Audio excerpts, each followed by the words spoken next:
Good morning students. અગાઉના તાસમાં આપણે ગદ્ય 14 વાત એક શાપની શરૂઆત કરી હતી, જેમાં લેખક પરિચય મેળવ્યો હતો અને રમણીકલાલ પોતે પોતાની દીકરી સાસરીમાં ગંભીર અવસ્થામાં અંતિમ શ્વાસ લઈ રહી છે એવા સમાચાર સાંભળતા ફાંફડા ફાંફડા થઈને તેઓ દીકરીની સાસરીએ જવા નીકળે છે. બીજી બાજુ ટ્રેનમાં બે મોજીલા યુવાન હેમંત અને એનો મિત્ર બંને ટ્રેનમાં વાતચીત કરી રહ્યા છે. એવામાં રમણીકલાલ એમની પાસે આવીને બેસે છે. ત્યાં એક ભિખારણ આવે છે અને ભિખારણ પોતે ભીખ માગીને ભીખ માગે છે. ત્યારે હેમંત અને સમીર બંને એને કશું આપતા નથી, પણ રમણીકલાલ એને 100ની નોટ આપીને એમ કહે છે કે જલ્દીથી બેન આ ગાડીમાંથી ઉતરી જા, ને તો ગાડી ઉપડશે તો તને તકલીફ થશે. તો એ રમણીકલાલની સહાનુભૂતિ, એ ભિખારણ તરફની જે સહાનુભૂતિ હતી એ જોઈને સમીરને ગુસ્સો આવે છે અને એ ગુસ્સામાં બોલતો હોય છે. ત્યાં સુધી આપણે પાઠ જોયો હતો કે સમીર આક્રમક બનીને બોલતો હતો. એ વખતે હેમંતની નજર એ સજ્જનના ચહેરા સામે હતી. એમની આંખોમાં કંઈક એવું હતું કે જોનારને તે હચમચાવી મૂકે. સમીર તો ઊભો ભાષણ આપતો હતો એટલે એને આ બાબતનો ખ્યાલ નહોતો.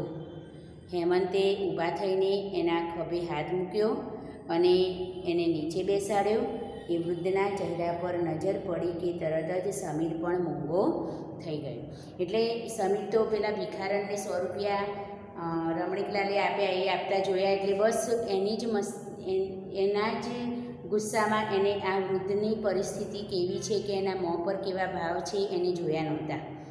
પણ હેમંત પછી એના એ ખભા પર હાથ મૂકે એટલે એકદમ એ જાગૃત થાય છે અને પછી સમીર રમણીકલાલ સામે જુએ છે ત્યારે એમના પડી ગયેલા ભાવ મોઢા પર જુએ છે ત્યારે એ બોલતો શાંત થાય છે.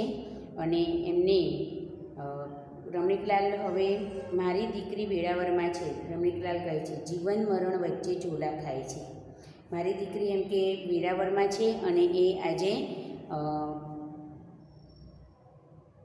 મૃત્યુને જીવન મરણ વચ્ચે ઝોલા ખાઈ રહી છે. હેમંત અને સમીર સામે જોઈને એ વૃદ્ધે ખુલાસો કર્યો અને રૂંધાયેલા અવાજમાં ભીનાશ હતી. કલાક પહેલાં જ એના સસરાનો ફોન આવ્યો એટલે પાણી પીવાએ નથી રોકાયો.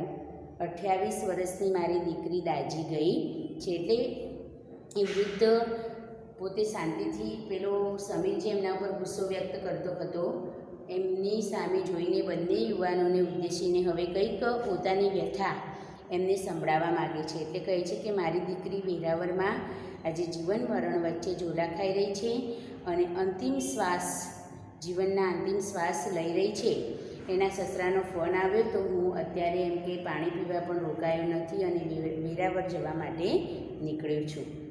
આમ એમના મોઢા ઉપર એમ કે ખૂબ જ કરુણતા હતી. કલાક પહેલાં જ સસરાનો ફોન આવ્યો એટલે મેં પાણી પીવા પણ નથી રોકાયો. 28 વર્ષની મારી દીકરી દાઝી ગઈ છે અને વેવાઈએ ફોનમાં કીધું છે કે તે સિરિયસ છે, તાત્કાલિક આવો. અવાજમાં ડૂસકું ભર્યું એટલે એમનાથી રડાઈ ગયું. બોલતા બોલતા એ રડી પડ્યા એટલે એ અટક્યા. પછી એમણે દયામણી નજરે સમીર સામે જોયું. તમારી વાત કદાચ સાચી હશે, પણ હું દીકરીનો બાપ છું. એ ભિખારણને કરગરતી જોઈને મને દયા આવી ગઈ અને માથે રાત જેવું ધાબું છે એટલે ખોટું નહીં બોલું. એને પૈસા આપતી વખતે મનમાં લગીર સ્વાર્થ પણ હતો. આવા કોઈ ગરીબના આશીર્વાદ મળે અને દીકરીના શ્વાસ થોડાક લંબાય તો કમસે કમ એનું મોઢું તો જોવા મળે ને. એટલે રમણીકલાલે ખુલાસો કર્યો. સમીરે એમના ઉપર જે ગુસ્સો કર્યો એ ગુસ્સાને સાંભળીને એની વાત સમીરની સાંભળીને ખુલાસો કરે છે કે મેં ભિખારણને કેમ પૈસા આપ્યા. તો કહે છે કે દીકરી ખૂબ જ ગંભીર અવસ્થામાં છે. કદાચ આવા કોઈ ગરીબના મનમાં એક પ્રકારનો સ્વાર્થ હતો કે આ ગરીબને હું પૈસા આપું ને કદાચ એની દુઆ મળે અને એ દુઆથી મારી દીકરીના અંતિમ દર્શન મને થાય. તો એવા સ્વાર્થ હેતુસર મેં એની આંતરડી ઠારી છે, જેથી મારી એના આશીર્વાદથી મારી આંતરડી પણ ઠરે.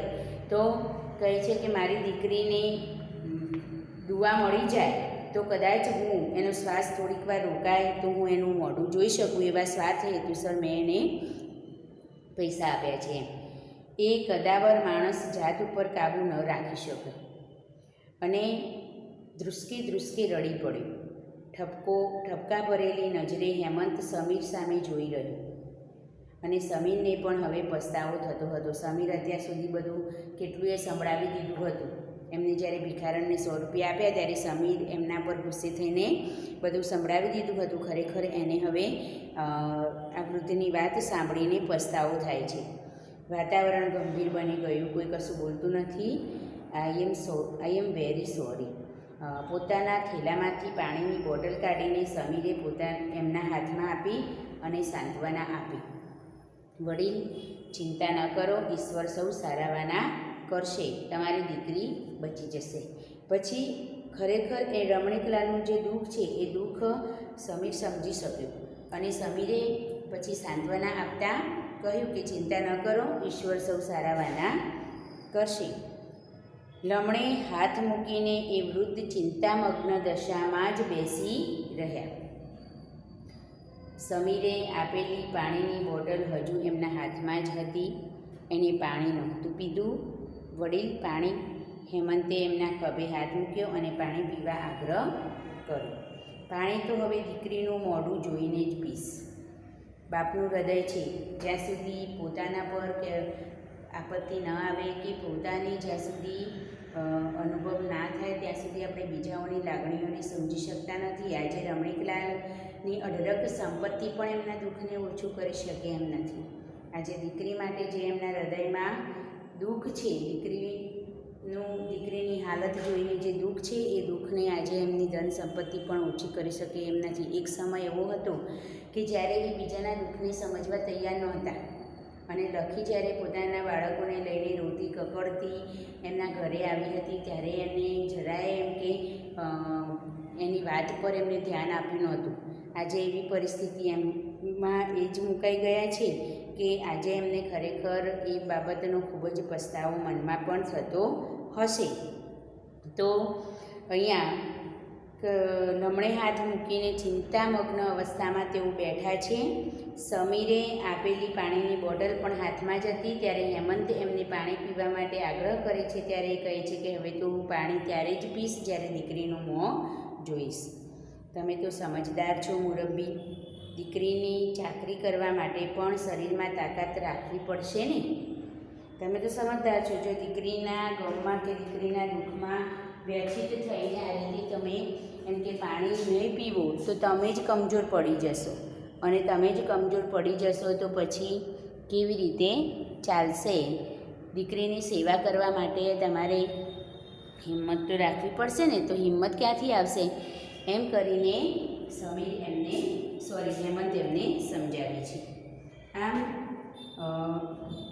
શરીરમાં તાકાત તો રાખવી પડશે ને. સમીરે સમજાવ્યું. પ્લીઝ 2 ઘૂંટડા પાણી પીશો તો અમને સારું લાગશે.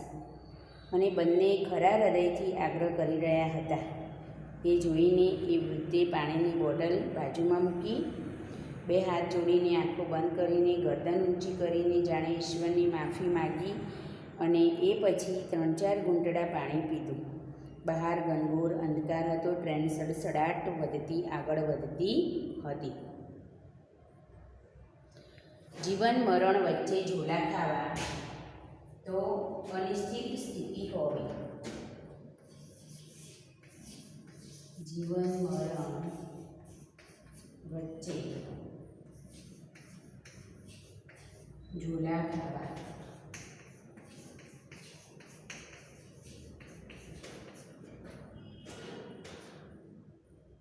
અનિશ્ચિત સ્થિતિ હોવી.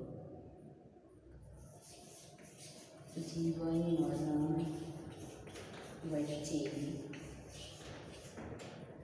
અનિશ્ચિત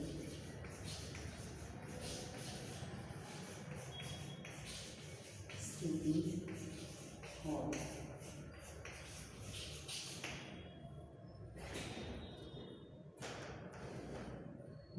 ભરવું એટલે રડતા રડતા અચકાવવું.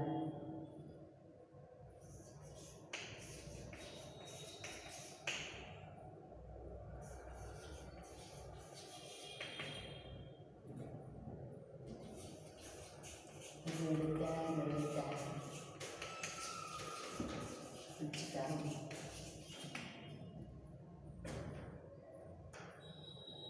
હિંમત હારી જવું.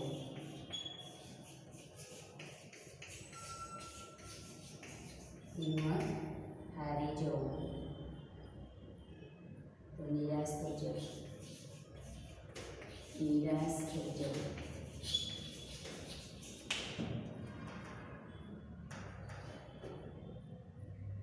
ભારે થઈ પડવું એટલે મુશ્કેલ થવું. ભારે થઈ પડવું એટલે મુશ્કેલ થવું.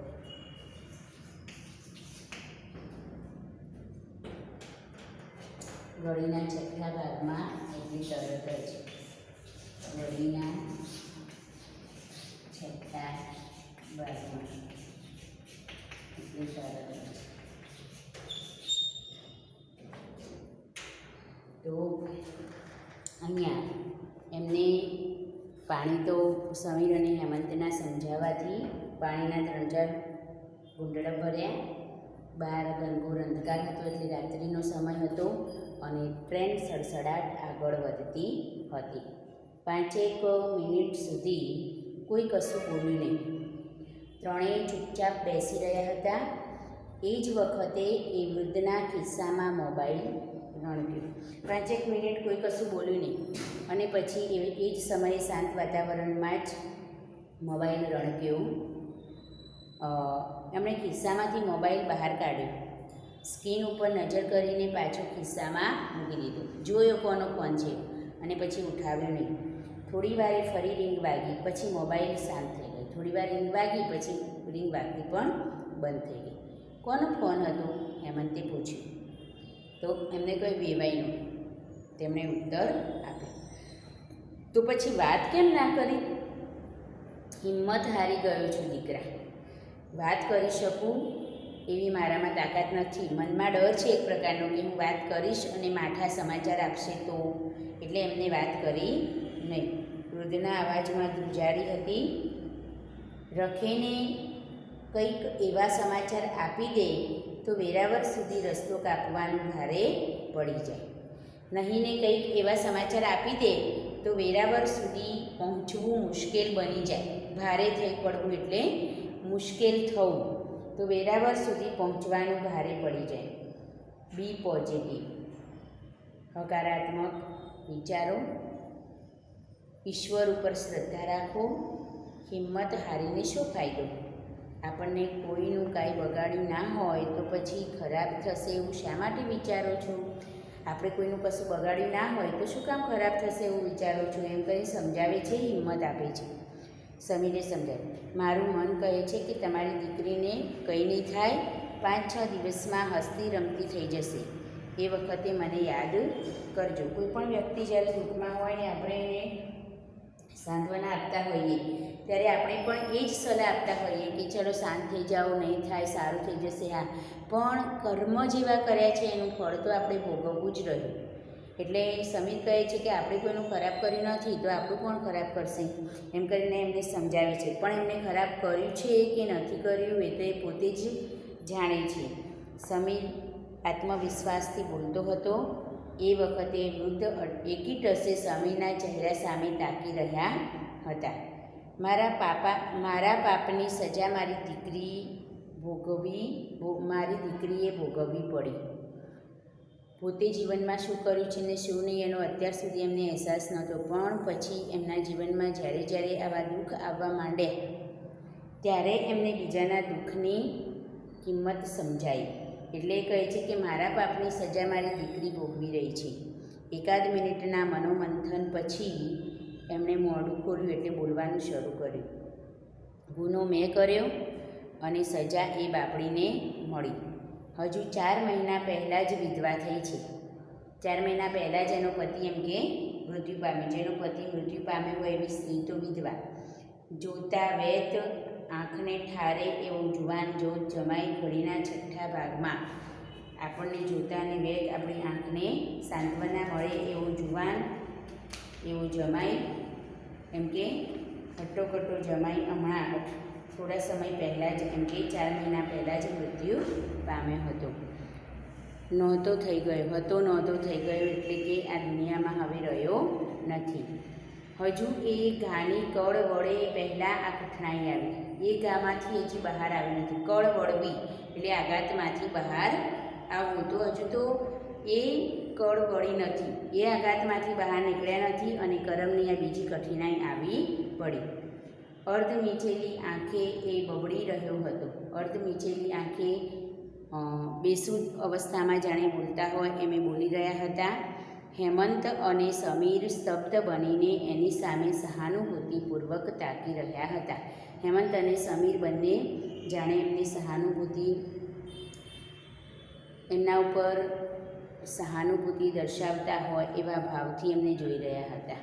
એટલે હેમંત અને સમીરને પણ એ વૃદ્ધની વાતમાં કંઈક તથ્ય છે એવું લાગતું હતું અને એ તેઓ સાંભળી રહ્યા હતા. કોઈની આંતરડી કકડે ને એ શાપ આપે તો શું થાય એ સગી આંખે જોઈ લીધું. રમણીકલાલ કહે છે કે કોઈની આંતરડી કકડે અને એ આપણને શાપ દે તો શું થાય? કોઈ શાપ દઈ દે આપણને અને પછી એ પ્રમાણે આપણા જીવનમાં એની અસર થાય છે કે નહીં, એ મેં આજે એમ કે નજરે જોઈ લીધું એમ કહે છે. કોઈની આંતરડી કકડે ને એ શાપ આપે તો શું થાય એ સગી આંખે મેં જોઈ લીધું. કોઈની દુઆ કે આશીર્વાદ ફળે છે કે નહીં એ હવે જોવાનું બાકી છે. પેલી ભિખારણને 100 રૂપિયા આપ્યા તો એ જે ખુશ થઈને ગઈને મને જે આશીર્વાદ આપતી ગઈ, તો હવે એ જોવાનું છે કે એના આશીર્વાદ ફળે છે કે નહીં. શાપ તો લાગી જ જાય છે, એ તો મેં અનુભવી લીધું છે. કારણ કે પેલા ગરીબના પરિવારને મેં જે દુઃખ પહોંચાડ્યું છે, એની પત્નીની આંતરડી કકડાવી છે, એના બાળકોની આંતરડી કકડાવી છે, એનું ફળ મેં ભોગવી લીધું છે. પણ હવે જોવાનું છે કે મેં આ ગરીબ પર થોડો દયા લાવીને જે પણ કંઈ એને ખુશ કરી છે તો એના આશીર્વાદ ફળે છે કે નહીં. નીચું જોઈને નિરાશાથી માથું ધૂણાવીને એ બોલતો હતો. વર્ષો પછી હૈયું ખોલવાની તક મળી છે. વર્ષો પછી હૈયું ખોલવાની તક મળવી એટલે મનની વાત કહેવાની તક મળવી. તો વર્ષો પછી હૈયું ખોલવાની તક મળી છે એટલે મનનો ભાર હવે હળવો થશે. અમે મનમાં કંઈક પણ વસ્તુ ગુંગળાતી હોય ને આપણે જ્યાં સુધી એ બીજાને ન કહીએ ત્યાં સુધી આપણને મનમાં એ વધારે દુઃખ પહોંચાડતી રહે, પીડા પહોંચાડતી રહે. પણ જ્યારે એ વાત આપણે બીજાને કહી દઈએ છીએ ત્યારે આપણા મનને થોડીક નિરાંત થાય છે અને આપણને રાહત થાય. ભલે પછી ગમે તેવી વાત હોય, તો આનંદની હોય કે દુઃખની હોય, પણ મનમાંથી એકવાર એ વાત બીજાને કહી દીધા પછી આપણને મનમાં શું થાય?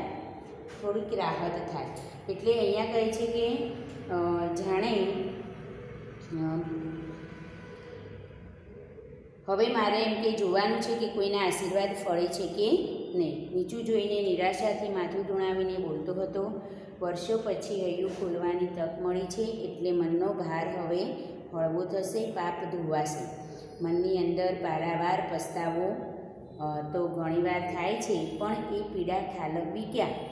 આજે બધું કહી દઈશ. એટલે આંખો ઊંચી કરીને એણે સીધું સમીર સામે જોયું. તમને પણ કંઈક બોધપાઠ મળશે. આજે એમ કે હું બધું જ તમને કહી દઈશ એટલે તમને પણ કંઈક શીખવા મળશે જીવનમાં. મારા જેવું પણ તમે કરશો નહીં કદી, એવી વાત તમને મારા જીવનકથા પરથી કે જીવનકથની પરથી જાણવા મળશે. હૈયું ખોલવું એટલે મનની વાત કહેવી.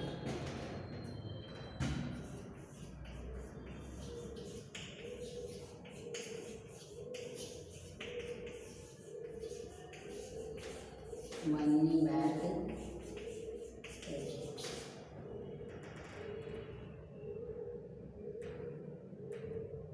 કળ વળવી એટલે આઘાતમાંથી બહાર આવવું.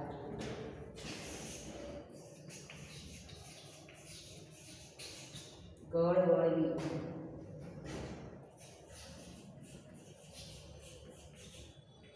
આઘાતમાંથી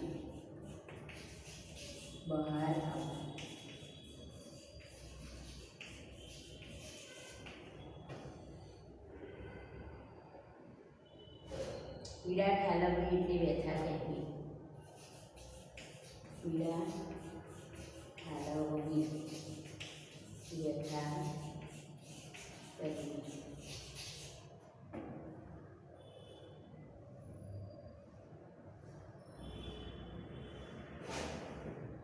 ગધા પચીસી. ગધા પચીસી એટલે મનુષ્યના જીવનનો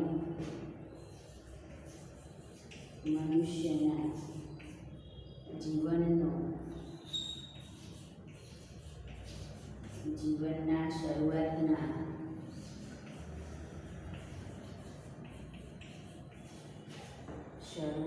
25 વર્ષનો ગાળો.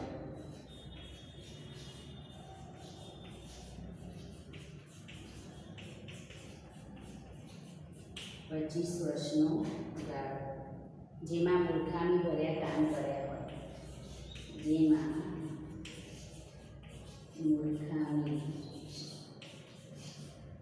ભર્યા કામ કર્યા હોય.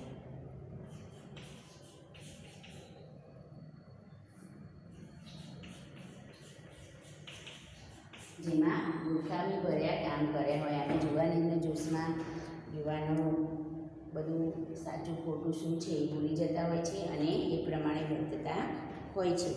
તો અહીંયા એમને પીડા ઠાલવી એટલે કે વ્યથા કહી અને આજે બધું કહી દઈશ એટલે આંખ ઊંચી કરીને તેઓ સમીર સામે જોયું અને તેમને કંઈક બોધપાઠ પડશે. મારા જીવનમાંથી એવી પરિસ્થિતિમાંથી હું પસાર થયો છું એ હું આજે તમને કહી દઈશ તો કદાચ તમે એમ કે કંઈક શીખશો એમાંથી એમ કહીને તેમની કથની તેઓ કહેવાની શરૂઆત કરે છે. હવે હું તમને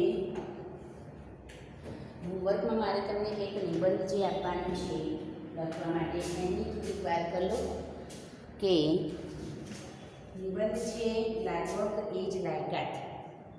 લાગવક એ જ લાયકાત.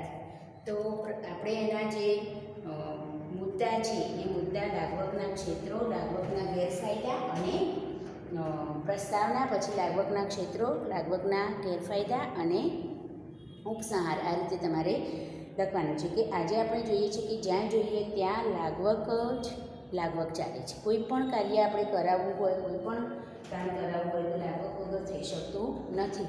એટલે લાગવક એ જ લાયકાત એવું કહીએ તો પણ એમ કે ખોટું નથી. લાગવકના ક્ષેત્રો, પછી જ્યાં ન પહોંચે વગ, જ્યાં ન પહોંચે જગ ત્યાં પહોંચે લાગવક.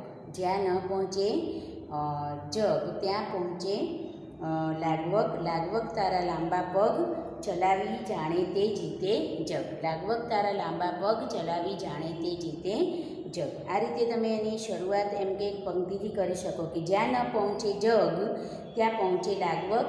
લાગવક તારા લાંબા પગ ચલાવી જાણે તે જીતે જગ.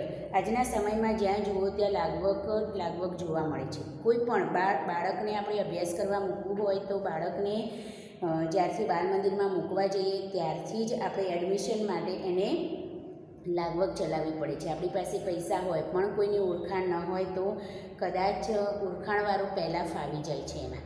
તો બાળકને શાળાએ મૂકવાથી શરૂ કરીને એને ભણાવવો, મોટી ડિગ્રીઓ અપાવવી અને ડિગ્રીઓ અપાવ્યા પછી નોકરી માટે પણ જ્યારે એને ઇન્ટરવ્યૂમાં જવાનું હોય ત્યારે પણ એમ કે લાગવક દ્વારા જ એની નોકરી એને મળતી હોય છે. તો એ સિવાય લાગવક વગરના વ્યક્તિઓમાં ગમે તેટલી લાયકાત હોય તો પણ એ વ્યક્તિઓને એ નોકરી કે એ સ્થાન મળતું નથી. એટલે આજે દરેક ક્ષેત્રોમાં જ્યાં જોઈએ ત્યાં લાગવક જ ચાલતી હોય છે.